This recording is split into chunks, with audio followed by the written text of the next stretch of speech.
Hi, everyone. This is Jeff Pollock with Skyline Properties. I'm the branch manager for the Puyallup branch.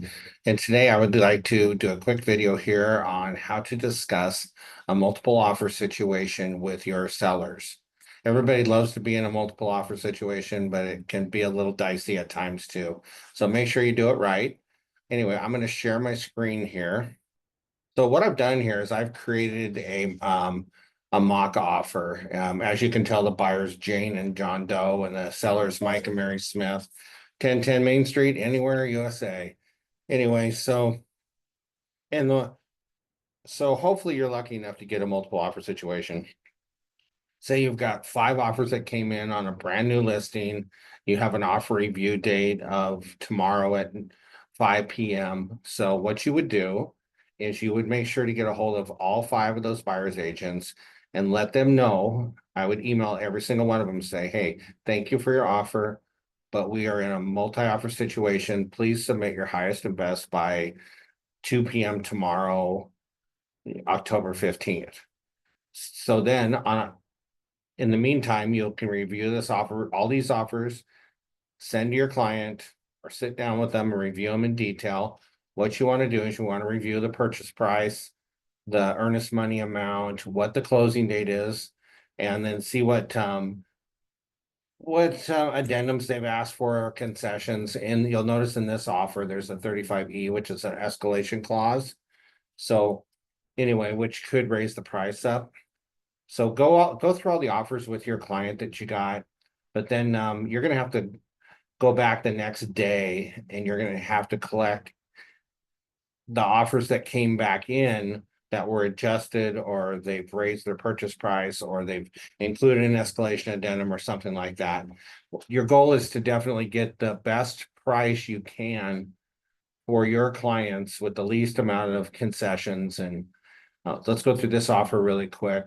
This wrote this offer at full list price, 1% down or $5,000. So they included a financing addendum, which you also have to consider in your other offers, whether it's cash or financing. Definitely makes an impact. Cash closes a lot quicker. Even though they're closing loans lately in 21 days or less, they're doing 5% down on a conventional. And then they ask the seller to pay 2% of closing costs. So a buyer's closing costs. So in this fact, that's $10,000 that comes off the top.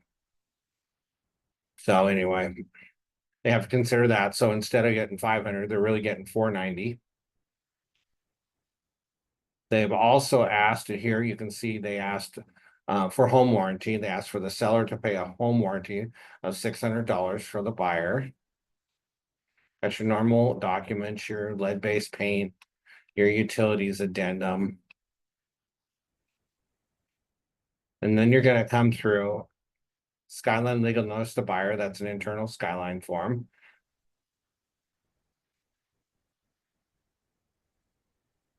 What you use when you're writing an offer. This is from a mock offer I did.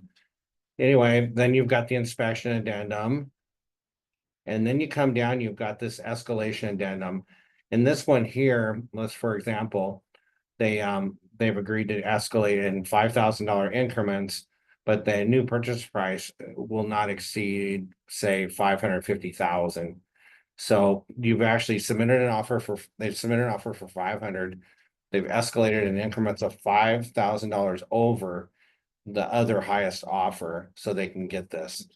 And if the seller chooses to accept this and execute the escalation clause, then what they're going to have to do is they're going to have to put down the purchase price of the competing offer, and then less any credits to buyer in the competing offer, or plus any credits to the seller in the competing offer.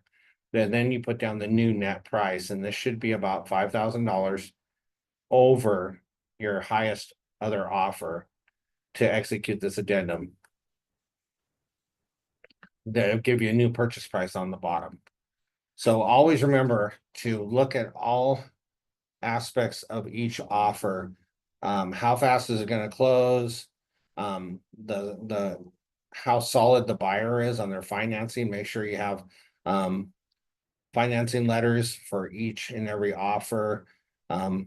It's just all the things weigh out. It's definitely, it comes down to price, highest price and the least amount of concessions, and also an offer that's strong enough to close on time. That has a lot to do with it. And also what works for your seller as far as timing. But if you have any more questions about, reviewing multiple offers, definitely contact one of our branch managers. We all do real estate. We're all experienced in this, and we love to help people. Thanks and have a great day.